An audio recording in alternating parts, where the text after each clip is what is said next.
Oh, hi. I am Dr. Greg Smith, and I can't remember if I actually have let you see me, um, but here I am in my office, and realize some of you are close to campus, or you might even be on campus taking this class online. And if you are, I invite you to please stop by Fleming 113 sometime before the end of the semester and just introduce yourself. Or if you see me walking across campus or in chapel and you go to chapel, if you see me, stop by and introduce yourself and say hi. The thing that happens when you have cameras like this, and the reason why I don't show myself on camera, is that sometimes the lighting has to be just right. And the sun was shining through my closed window just a few minutes ago, and it was really bright. So I just wanted to say hi, and hopefully I've been talking and will be talking to a lot of you very specifically about your thesis statement that you've written and you'll be submitting today. It's Friday in that Turnitin location in Blackboard. So that's in the research paper. I think it's research assignment, research exercise, whatever I called it in Blackboard. It's in the green space over here, or maybe over here. There we go, up here. When you log into Blackboard, and you go there, and you'll see a Turnitin portal for thesis statement. So we'll be collecting those and giving you feedback. Hopefully that's been for a lot of you, I've noticed that I've been emailing you back and forth on some things, but a lot of you, this is a real helpful exercise. And hopefully you're learning some things about how to really narrow that thesis statement so that it's setting you up for a real successful research and writing experience down the road. But in my spring class, you'll be able to take those thesis statements that you've been working out and ironing through this fall semester, and then turning them into full-blown papers based on research that you'll be doing. So that's going to be a real positive experience and exercise for everyone. Some of you come to seminary having had experience like this and really have had a professor. All it takes is one to hold your nose to the grindstone, so to speak, and really do it right. And once you do it right the first time, I think you'll get it and understand, oh, thesis statement, oh, argumentation. This is what it looks like. This is why I don't set out to write a paper that's just merely descriptive. Or this is why I'm not setting a thesis statement so broadly that the paper that I write, this really doesn't do anything. No, the narrower and the cleaner and the really well articulated thesis statement is what carries you from beginning all the way to the end. So that's where we're going with this. I'm going to pause the video now, not to be mean, but I'm going to take myself off the camera. So I'll see you later, but we'll keep going here in our presentation on Joshua, Judges, and Ruth. All right. So now what we're talking about is Joshua, Judges, and Ruth, and what we're going to have now is really the application of the Pentateuch. So everything that Israel's learned through the instruction, the Torah, which, as you know, you've heard me say, is the instruction from Moses. What is it that Israel's learned, and what are they going to be taking with them to the Promised Land and applying? Well, this is a nice little summary slide that I've put together. Of course, the big idea is going to be Yahweh is king. Yahweh is the creator, but Yahweh is also the king. And of course, the idea of king is going to be a hugely delicate topic for Israel, because there's going to be a period of united kingdom and then a divided kingdom down the road, and Israel's kings will be evaluated based on the criteria that Moses has posited forth in Deuteronomy 17:14 through 20. 3 don'ts and a do. Don't accumulate gold, don't accumulate wives through covenant deals, and don't amass the large army, because Yahweh as king is going to win the battles for you. And then what is it that they're supposed to do? Know the Torah, read it, make a copy for themselves, and live it. So the king in Israel should be a walking billboard for covenant relationship and what it looks like to walk in covenant relationship. But all of the lessons that you see here, and I'll let you read that on your own, those are the lessons that Israel, vital lessons, theological high points from the Pentateuch. Those are the big things that Israel will be taking with them into the promised land and practicing and putting feet to. So we are right here on the plains of Moab and getting ready to cross over into the plains of Moab to the promised land. And by the way, all of you are invited to still show up live to our class that meets Mondays from 8 to 10:45. If that fits your schedule, you're certainly welcome to join in and participate in the lively chat session and all of that. So we have a good time on Mondays, but if that doesn't work out, you're certainly welcome to kind of go through this discussion with the PowerPoints that I've uploaded to the Dropbox location. But this little slide here is the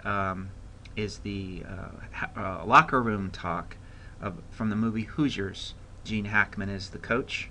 And the little team of Hickoryville is taking on the Giants. So this is a similar situation for Joshua. His emphasis there in chapter 1, be strong and courageous, be strong and courageous, be strong and courageous. I mean, he's giving that locker room halftime speech to Israel as they're getting ready to put feet to everything that they've learned and have been taught by Moses. So the baton is truly now in the hands of Joshua. And as we know, the battles will be fought God's way, according to Deuteronomy chapter 20, and if so, they will be won God's way. And as we've seen, the battle, we're not just talking about armies taking on each other, but really there's a battle undergirding this whole thing with regards to paganism. And the paganism is a spiritual battle that will become, down the road, Israel's lure into syncretism. It's the Yahweh plus other gods syndrome that starts to creep in Israel's future history just around the corner. And we'll see that when we get to the book of Judges. And take a little time to look at Joshua chapter 2 there and the interaction with Rahab, who enters into the scenario, the scene as a pagan prostitute, but ends up becoming a pretty significant player with regards to demonstrating the kind of faith that Israel should be demonstrating. And she enters into the covenant community and becomes part of the genealogical record that leads us to King David and eventually down the road leads us to the Messiah. But Rahab shows up in Hebrews chapter 11 in the Hall of Fame of Faith. Also prominently there in the discussion in, like, for example, James chapter 2 verse 25, but in the discussion of the kind of faith that is faith that saves, or in James's argument that what is true authentic faith? It's faith plus, he's not arguing there in his day. He's basically trying to make the case of what does really true faith look like. Well, it's the faith that Abraham demonstrates. It's the faith that Rahab demonstrates. So I'll let you read that on your own. This slide here illustrates the problem that unconquered nations become.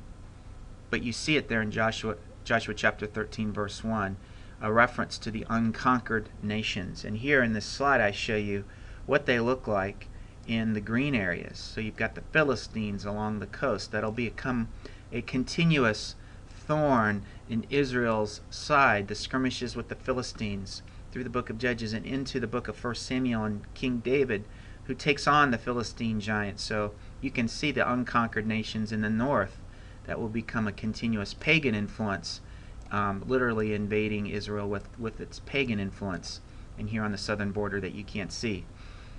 So this is the problem, and we'll get to the book of Judges, where we find out what happens as a result of the unconquered nations and the pagan influence the residual pagan influence that will become a real big problem in this 400-year period we call the book of Judges. So we transition now to the book of Judges, and this picture demonstrates kind of one of the big ideas that we see in the book of Judges, and that's that repeated cycle, the repeated cycle. The thesis statement of the book of Judges is in two places in the book repeated, 17:6 and 21:25, the very last verse in the book of Judges. There was no king in Israel. Everybody did that which is right in his own eyes. So what we're expecting here is somebody to step up or step in, namely a king. And that's the author of Judges gives us his evaluation of the whole thing, the thesis seems to be, his thesis statement, that the thing that's going to turn this thing around is we need the right kind of king in Israel, and that's going to be the Deuteronomy 17:14 through 20 kind of king. Now we see the cycle, the downward cycle repeated, and you look in Judges chapter 2 verses 11 through 23, the details of the cycle are given by the author and it's kind of detailed out. So we've got not a repeating cycle so much, but a downward spiral. Every cycle of judge, and the judge being more of a military deliverer, the only one that really acts as a judge and seems to be operating as a kind of someone who's settling legal disputes is, interestingly, Deborah, the very front end of the book. But all of the judges are raised up by God in response to the cries of despair of the people because of literally the hole that they've dug for themselves with regards to their spiritual or lack of spiritual focus. They're going to become ensnared by the paganism, and God allows the plunderers to come in and essentially become that constant painful reminder. It's just like God, this is tough love. This is the discipline that we saw in the wilderness journey. God allowing something to come along and hinder his people as a means of getting their attention. So that's the idea that we see in Judges chapter 2. And I just wanted to show you in chapter 2, notice in chapter 2 verse 3, therefore I also said, I will not drive them out before you, but they shall become as thorns in your sides, and their God shall be a snare to you. That's tough love. That's the idea that God is allowing these plunderers to remain as a means of bringing about a spiritual transformation in his people. Now we move over to at the end of chapter 2 in verse 21, I also will no longer drive out before any of the nations which Joshua left when he died. And here's our word, in order to test you, that is, test Israel, by means of them, whether they will keep the way of Yahweh to walk in it as their fathers did or not. So what moves this group of people towards covenant fidelity will be the futility they experience as a result of these unconquered nations. So that's just like God, and I told my class earlier today that, if you dig a hole for yourself because of a series of poor decisions, it may be that God lets you stay in that hole for a time as a means of getting your attention or bringing you to a point of repentance, so that you, the way in, as Dave Ramsey would say, the way in a hole, the way to get out of a hole is the way you got in the hole. So that's kind of, I think, kind of the backdrop of the book of Judges that we see. God's always concerned about the faith development of his people. And when they get off track and astray, he'll use things in their world to get their attention. And sometimes those things are the harshness of military conflict, of course the harshness of the wilderness, sometimes being hungry, sometimes being without food, famine, and all these things that God will bring about as a means of bringing his people to trust him more. This slide just shows you the cycle and the 6 steps that repeat downward. Each cycle gets a little worse. And I use my own life as an illustration of this because in the early days, my younger days, I was youth pastoring, and one of the things that always got my britches burned was my inability or lack of skills, I guess, in the whole administration side of being a youth pastor. In fact, youth pastors have a proverbial problem of being really good with the kids and great up front and really creative and doing lots of innovative things, which I was doing. But the thing that made it hard for me as a youth pastor was fitting into the agenda of the head pastor. And he had high needs for having every I dotted and every T crossed. So we butted heads because I had an inability to fit in administratively to a 13 member staffed church, which is a really large church in West Lafayette, Indiana. It's the church that I came to know the Lord in. So literally, I almost got fired. I had to resign, just like the president will say. You're not really a pastor until you've been fired. You're not really in ministry, what does he say, until you've been fired from ministry. And that was true for me. And the breaking point for me was literally I had to resign from that post because the writing was on the wall. And that was just a few weeks before we had our first son. So it was a really low point, hard point, difficult point, harsh point. I cried out to God. I asked, why? Why is this happening? And the irony of the whole thing is that I picked myself up, I brushed myself off, I repented of sin and moved on to the next ministry assignment and became, again, a really successful youth pastor, but also one that began to learn how to fit into administration. And I learned that from the hardship was that my ability to do administration had everything to do with my ability to understand what it means to come under authority, which was really kind of odd at the time. But so once I figured out, oh, I need to just come under authority. Oh, I report to a boss. Oh, the head pastor, he's really an extension of God's authority in my life. Oh, yeah, those are the things that I had to learn before I became a good administrator. And ironically, that's exactly what I do now at Southwestern. I have a huge administrative hat that I wear in the office of provost. I'm doing lots of things and interacting with faculty all across this campus. So, and it's all about coming under authority. Now, one of the things that we just want to see pretty early in the book of Judges is just how somewhat dark things really are. The author is telling and giving us this historical account with putting great emphasis on the fact that things were spiritually chaotic at this time. And things, it's almost like a world turned upside down. You read it and there's irony across the entire book, and somewhat dark irony. You see, and I'll let you read the whole thing, but the account of Ehud and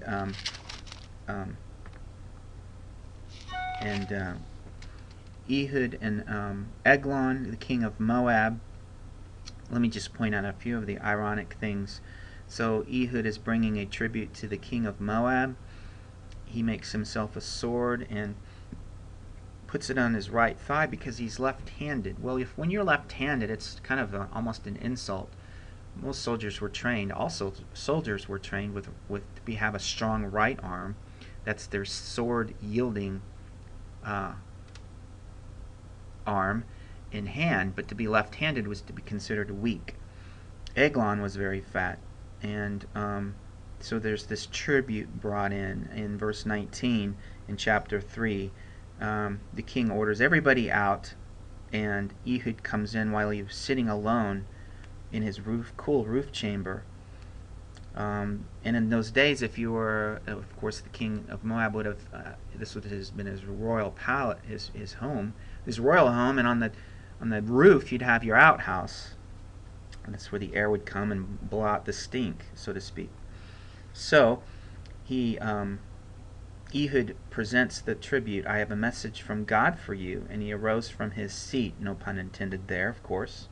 And Ehud stretched out his, notice the details, left hand in verse 21, took the sword from his right hand and thrust it into his belly. And even in the details of how the accounts are told, the fat closes over the blade, for he couldn't even pull his sword out, and the refuse comes out. Of course, the guards who were there, the servants, verse 24, Ehud escapes. And servants of the king come and look, and behold, the doors of the roof chamber were locked, and they said, well, he's only relieving himself in the cool room. The irony there is that he's dead, and refuse, because he's probably severed a small or large intestine, is all over the place and causing the stench is so powerful. They think he's just still, they wait, anxious. They keep waiting in verse 25, and finally they discover the inevitable has happened. So these are darkly told accounts to emphasize, I would say, the spiritual darkness as well. So I want to spend a little more time, I guess, talking about Gideon. And one of the things, there's a lot of information, a lot of time is spent on Gideon, beginning in here at the end of chapter 5. And Gideon's kind of, I will say, kind of a mixed bag with regards to What does it mean to have faith? Now, interestingly, like some of the others, he makes it into the Hall of Fame of Faith in Hebrews chapter 11. But I want to show you also he's presented warts and all. Of course, not unlike any of the other persons that we've seen in the Old Testament. We see this time and time again, warts and all. So one of the things I want to see is that he is rallying the troops against the Midianites there in chapter 6, verse 33. And of course we see the cycle. The Spirit of the Lord falls upon Gideon. Gideon blows the trumpet, rallies the troops. Now what happens next is interesting. We have this little episode called the fleece episode here in chapter 6, verse 36. And this idea of testing comes back into the forefront. Gideon says to God, if you'll deliver Israel through me as you've spoken, behold, here's my test. I'll put the fleece of wool on the threshing floor. If the dew's on the fleece only and dry around, then I'll know that you're going to win the day for us, God. What's wrong with this picture? This is not something that we should teach or preach as an example of how one confirms God's will for their life. No, this is an example of lack of faith. What Gideon should have known is that Yahweh is going to win the battle because God is the one who wins the battles for Israel.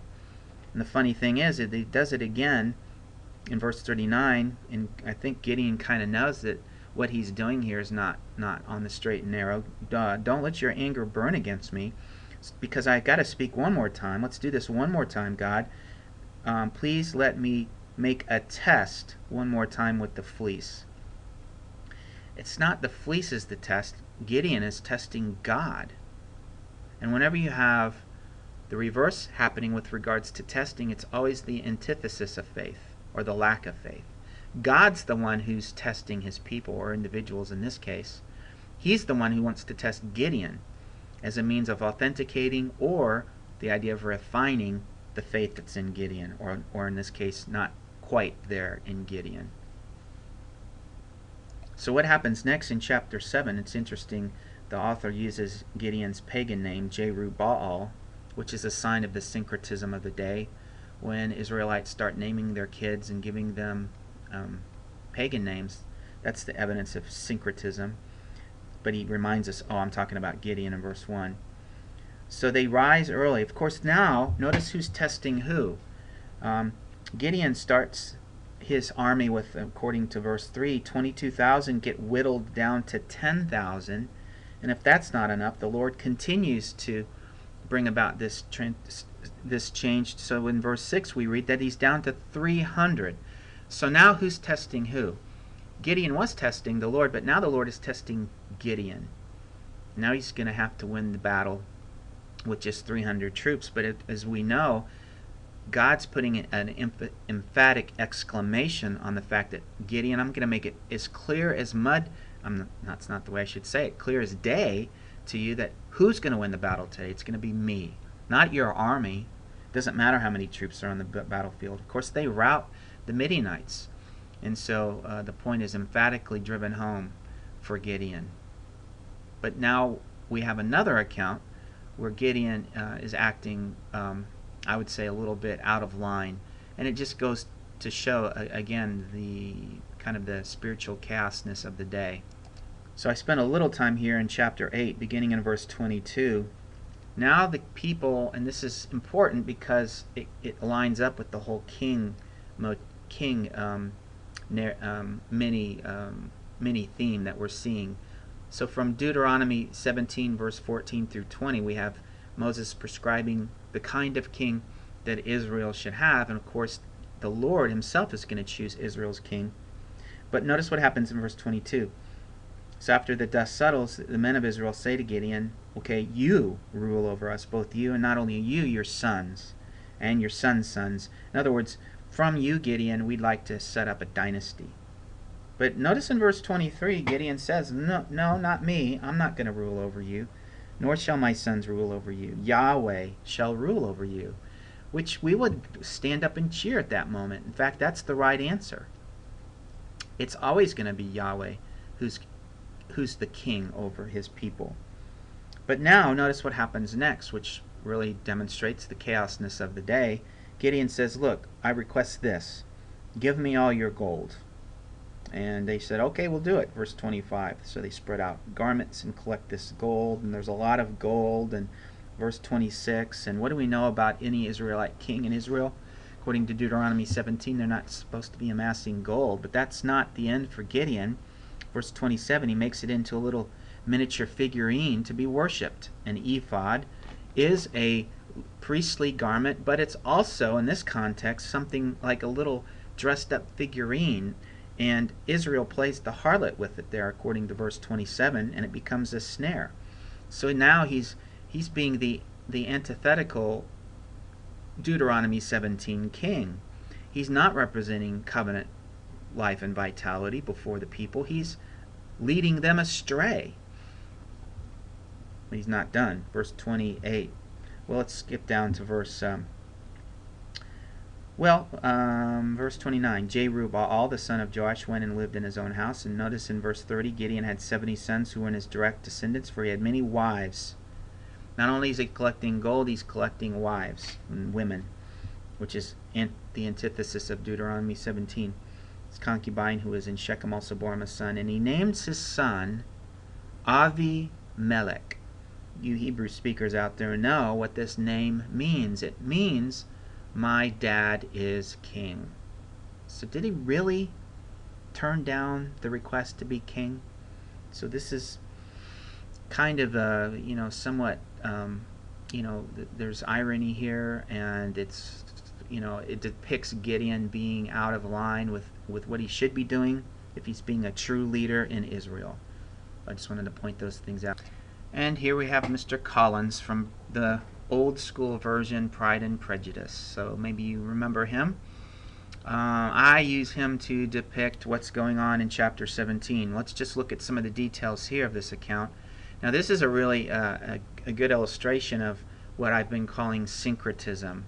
It's Yahweh plus something else, or in this case Yahweh plus little g gods, are all thrown together in a way that Israel is basically accommodating. So they're allowing these little g gods to be added to their primary, their single, should be singular focus on Yahweh, but it's Yahweh plus other gods. So according to chapter 17, we've got a man from the hill country, that's just down there in Fredericksburg, down there in Texas, whose name was Micah. And there's a short account between he and his mother. But really where I want to pick up the account is what he does with this silver that he collects. She commends, I wholly dedicate the silver, in verse 3, from my hand to Yahweh for my son to make a graven image and a molten image now, therefore I will return them to you. So he returns the silver to his mother, and his mother took 200 pieces of silver, gave them to the silversmith, who made them into a graven image and a molten image, and they were in the house of Micah. So what does Micah do? He adds them to his collection. Man, Micah had a shrine. He made an ephod and household idols. There's the idolatry, and consecrated one of his sons that he might become his priest. Now we pause. So here's a little pagan shrine in a household in Israel. And notice verse 6, the author gives us the thesis statement one more time. In those days there was no king in Israel. Everyone was doing that was right in his own eyes. So here's a walking illustration of this. So he's not even done. Verse 7, now we got someone coming from Bethlehem who's of the family line of the Levitical priesthood. And he was staying there, and this man departs from Bethlehem and to stay wherever he might find a place. Well, the questions are just screaming off the page. Who is this guy, and what should he be doing? If he's a Levitical priest, according to what Moses has taught us, the Levitical priest should be hanging out in the area where Israel is having church and where they're worshiping, probably in this context where the tabernacle is located. But this guy's out looking for a job, and that's a world turned upside down. And he meets up with Micah, and Micah says, where'd you come from? And he says, well, I'm a Levite roaming around from Bethlehem to Judah, going wherever I want to go to find a place. I'm looking for a place. I'm looking for a place to have a job. Well, what he should be doing is leading the people in worship and helping them in the tabernacle, engage in the sacrificial system and maintaining holiness amongst the nations. But Micah says, dwell with me and be a father and a priest to me, and I'll pay you well. I'll give you 10 pieces of silver each year, clothes, and your ongoing maintenance. So the Levitical priest went in, and the Levitical priest agreed to live with the man, and the young man became to him like one of his sons. So Micah consecrated the Levitical priest to be a synchronist priest, and the young man became his priest and lived in the house of Micah. And then notice this is the capstone for syncretism. Micah said, oh, breathe sigh of relief. Now I know that Yahweh will prosper me, seeing I have a Levite as a priest. So there you go. God's obligated to bless me because I have the authorized priest in my house, and I'm paying him well. God's obligated to bless me because I'm paying homage to Yahweh with these other gods. But still, I know that Yahweh is the one, but I have these other gods. So this is what's going on, and so this whole account just demonstrates the syncretism of the day. And just when you think it gets worse, finally we have a sigh, excuse me, a sigh of relief, a breath of fresh air in the book of Ruth. Now, you have to read the book of Ruth in the context with the book of Judges, because it's somewhere in that 400-year period is where the events that are depicted in the book of Ruth take place. Ruth is set in the context of this 400-year period, these dark days in the history of Israel. Now, I'm not going to spend a lot of time giving you the details of the book of Ruth. It's just 4 chapters. I encourage you to read it. But one of the highlights, theological highlights, is you want to grab onto Ruth's. And the thing about the book of Ruth is that everybody's acting in covenant fidelity. People are, even though they're in the minority, there are still people around who, amidst the chaos, amidst the majority of rebellious and unfaithful, there are people around who are remaining loyal to God. In fact, even someone who comes out of Moab, that is Ruth, demonstrates the kind of fidelity and faithfulness that is expected of the Israelites. So what we have here, her statement of loyalty after Naomi tells her 2 Moabite daughters-in-law to go back to their homes, Ruth is going to cling to her. And then in verse 14, not only just physically cling, but she's going to spiritually cling to Naomi as well. She says, behold, your sister... so Naomi says, your sister-in-law has gone back to return to her gods, but who Ruth will cling to is, as we'll see, is Naomi's God, in contrast to her sister. But Ruth says, don't urge me to leave you or turn back from following you. And perhaps one of the greatest statements of faith and fidelity that are in the scriptures, right here, spoken from the mouth of a Moabite woman. Where you go, I will go. Where you lodge, I will lodge. Your people shall be my people, and your God, my God. Where you die, I will die, and there I will be buried. Thus may Yahweh do to me, or worse, if anything but death parts from you and me. That's just a beautiful statement of loyalty. So Ruth enters into the covenant community and is loyal to Naomi, and the scene where she's gleaning in the fields, Boaz comes in, notices her, and there's the transaction that Boaz has to deal with regards to the law of kinsman redeemer, which comes out of Deuteronomy 25, chapter 25. But Boaz has to deal with the situation in a legal sense because it's a legal transaction. But he does that because of his loyalty, in this case his love, or his covenant fidelity that he's already expressed to Ruth.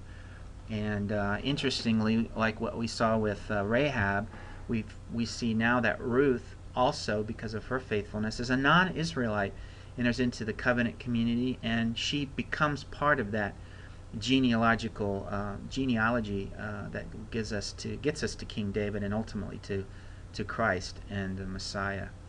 So faithful people all around. And in Israel's history, from this point on, oftentimes they'll be behind the scenes, and they'll be unassuming, but they'll be active, and God's unwavering commitment to his segulah sometimes is narrowed to the to that faithful remnant. He's ultimately going to promise and bring about the situation where they literally become a kingdom of priests and a holy nation. So that Exodus 19 promise, unconditional, I would say, promise, goes out to the faithful remnant out of the dark days, and will eventually get us through the prophet Samuel, will eventually get us to Israel's first true Deuteronomy 17 king, and that's King David. And we'll pick up with 1 Samuel next time.